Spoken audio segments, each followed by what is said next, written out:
The guy is a nuclear physicist, but you may say, oh no, that's going to be boring. But it's not, particularly for people who believe in God, because this is a nuclear physicist who says that his work on quantum physics and those kinds of things has led him to a belief in God, which generally speaking is not the case. Most physicists are either agnostics, or at least they say, as Stephen Hawking did, God doesn't play dice with the universe. But this guy says he's sure that there's a God, and his book is called From Einstein to God, From Newton to Einstein to God. Go figure. So we'll talk with him at the top of the hour. That ought to be interesting. Coming up, 8 o'clock, National News. We'll be right back. All right, we've got to get on next guest now. This next guest is a very interesting guy. He is a nuclear physicist who was once a profound and assertive atheist. And based on his scientific work, he has he believes that he can prove through his twin universe theory, prove the existence of God. And that's what makes him so compelling. He's got a book coming out on January 13th called From Newton and Einstein to God. And yes, I am as interested as you are. Dr. Leon Ying, good morning. Good morning, Bob. Appreciate you giving me this opportunity. Oh, this will be the first of a few times we talk. We're not going to be able to cover this subject in 10 minutes. But now, Doctor, for a nuclear physicist to be sure that he's found the explanation of God is a very powerful statement.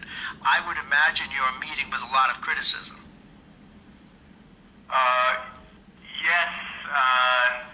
Strangely enough, in sort of the courses that I hadn't anticipated when I first got on this mission, I thought I'd be a lot more well received amongst the religious community. To be honest with you, maybe it's my naivety, but it seems the opposite. It seems the criticism, or most of the criticism, seems actually from the religious community, where I thought, hey, I'm bringing proof from you from science. You know, Doctor, if you can, I may, unless you have others that need to listen, if you could pick up the phone rather than use the box, because there's a background echo, and it may be compromising the sound for our listeners.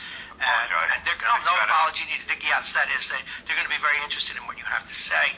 Now, first, let's cover, how long have you been a nuclear physicist? I graduated in '87, so I've been a nuclear physicist for a pretty long time. Now, are you a teaching physicist or are you a researcher? No, actually, I'm now in industry. I'm actually involved in controversial shale fracking. As an environmentalist, I develop radiation detectors. Okay, well that's fair enough. We're not gonna call you out. You remember The Godfather? We don't care what a man does for a living. You understand? But having said that, okay, so you're a physicist. Now, we understand what physicists do without getting people to turn off their radios. I love this stuff, but most people don't.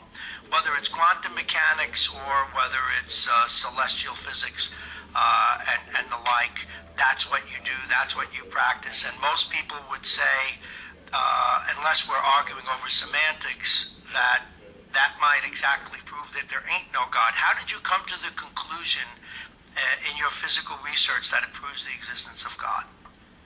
Well, obviously I'm an experimental physicist, which is different from theoretical. Theoretical, yes. Like Stephen Hawking, etc., which is a bit abstract, and, you know, for the everyday Joe, that may be a bit off-putting. Mm-hmm. So I come from a field where it has to be experimentally proven.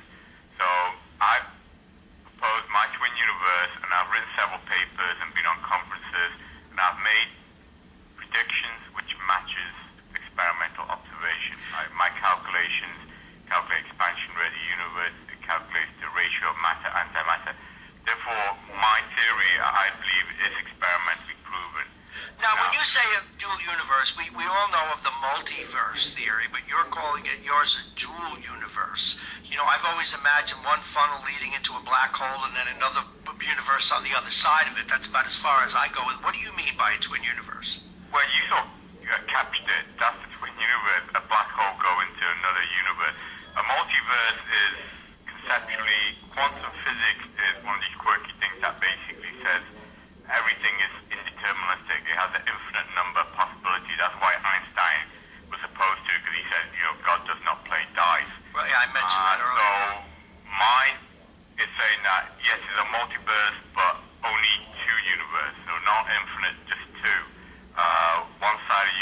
So imagine like a Siamese twin stuck together. They know the presence of each other. I actually feel good about that. That's my own little amateurish theory. But now let's take it into, and again, just for primers, because if we'd like to have you on each week right up until your book comes out, because this is such a complex subject. But now, I want to preface what I'm about to ask with this. A lot has to do with semantics and what we mean by the word God, because certainly there's been some prime movement. Something happened to create either the Big Bang or some expand or contract or consolidation and expansion before that. And if one wishes to call that God, well, then they win. I can't argue with that. But if you mean a thinking, reasoning God, then that's another discussion. What are you asserting? The second. You are asserting the second. Oh, that makes this so interesting. Continue, Doctor. I mean, obviously, as a scientist, I take the simplistic dictionary definition of God, which is humanity worshipping a single deity. Obviously, if you put plural gods, then multiple deity, but most major religions worship only one God. Yeah, the monotheism is the way to go. So that is my simple premise. Is irrespective of really what the God is. Obviously, I mentioned my scientific definition of God is single omnipotent consciousness, and we can obviously go into that later. But it's just our humanity seeking a greater meaning for ourselves. I get that. So that is my definition of God, and how I approach it through my science that leads us to a single consciousness. Obviously, is through my science. Like I said, I wasn't just an atheist. I was a God bigot. I really thought in my past life that people that went into spiritual religion was again, this was part of why I used to were a bunch of losers and nobody needed God. So you were a real powerful bigot. Oh yeah, I went from one extreme. See, my view has always been it's one way to cope with the existential reality that we go nowhere. But you were even further. You were one of those angry people about it. I have to say. So I've seen the dark side, and now I believe I've seen the light, and I believe it's, again, I don't want to sound too arrogant, but I believe it's my mission goal to bring God in a different manner, not faith-based, but science-based. Another preface, if I may. See, my view has always been, people have said, why do you say, Bob, that you're an agnostic and not an atheist? Aren't you taking the chicken way out? And I say no, because my assertion is that to be sure about anything is to be arrogant past the point of science. So what you're saying is, though, that science can prove the existence of God. Am I right? Absolutely. I believe God wants to be proven. I believe God wants to be discovered. Because, again, my personal opinion, I believe we live in a very cynical society, in a very cynical world where the only thing most people believe in these days are their iPhone and their iPad. I got to go along with that. As the saying goes, again, obviously, Allah don't go to a mountain. We have to bring the mountain to Allah. Okay. Now, next question. Yeah. Do you believe, having said that, we'll get to how and why you scientifically can prove it. We don't have to wait till next week to do that. But do you believe that God interferes with life on the planet? Or that he just sent us rolling like a top and we just have to wait till it stops? Based on, the ability of the universe to interact with each other, then just like the butterfly wing can cause a tornado, then personally I feel the answer is yes. Okay, but do you think, okay, let me be more specific. Do you think he, she, it answers prayers? Based on my own premise, experience, yes. Okay. You're out there on a limb, but this is what makes it so good, and you're obviously a smart guy. We're talking with nuclear physicist and author Dr. Leon Ying. His theory unites science and religion, in his view asserting and proving God's existence. The book is called From Newton, Einstein to God. It's being released on January 13th, and he's going to be with us weekly until that comes out. Now, can you give us a little hint on how the science might prove this? Because I'm fascinated beyond belief, as probably you can tell.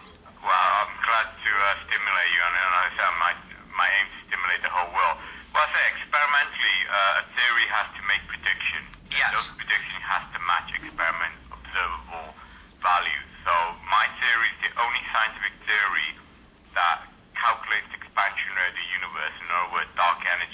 understand that. The only one that calculates a numeric value that matches the matter to antimatter ratio. And I just published a paper that's coming out this week that calculates the black hole diameter. Even Professor Stephen Hawking, which is obviously the most famous scientist, and the new movie on the theory of everything could not explain the singularity of black holes. So based on my twin universe, I can actually calculate the diameter, and that paper's coming out. Okay, you can calculate the diameter, and you can, I'm assuming then that you can calculate this almost mirror universe on the other side of the double funnel that you and I are both seeing in our brains. How does this relate to the Almighty? The math, I'm sure the math works. I mean, if we could figure, I know there's a difference between dark matter and matter, and that's why we're here. I mean, not dark matter, excuse me, antimatter, but dark matter is still very much a mystery, but obviously I'm hearing you're able to calculate it into the equation. Correct. The God comes from it because the twin universe is identical. Everything's duplicated. Every individual, every action. Does that mean there's another Scott, my mumbling sports guy? I'm afraid so. Myself and me, but we conserve entropy, and this goes into boring physics now. We have to exist in opposite state. As you know, the physicist light can appear as both a particle or wave. Oh, but no, I understand. Yeah, that it's got to add up, right? Okay. Yeah, exactly. So that's the. All of us have our own twin in the other universe, but it has to exist in a wave form. There's another handsome Bob. But now, Doctor, we're going to stop it here because we'll give you more time as we go forward. I want people to know that you're going to be with us weekly at the same time and have increasingly more time. Because people are going to want to understand how this gets, if you will, out of the realm of physics, even though you use physics to prove it, out of the realm of equations and math, out of the realm of gravity and all the other dynamics in matter, antimatter, et cetera, quantum mechanics, how all of that proves the existence of God is where we're going to have an awful lot of fun.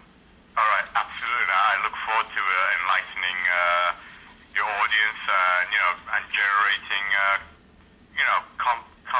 conversation. Oh, absolutely. This is for me. This is as good as it gets. Yeah, but again, I have to remember I do a morning show and do lots of other stuff. But we're going to do this every week. Dr. Leon Ying, everyone.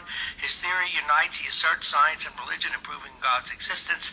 The book is From Newton and Einstein to God. It's being released January 13th, and we will talk to him every week right up to the release of that book. Fantastic. It is. Look forward to it. Take care.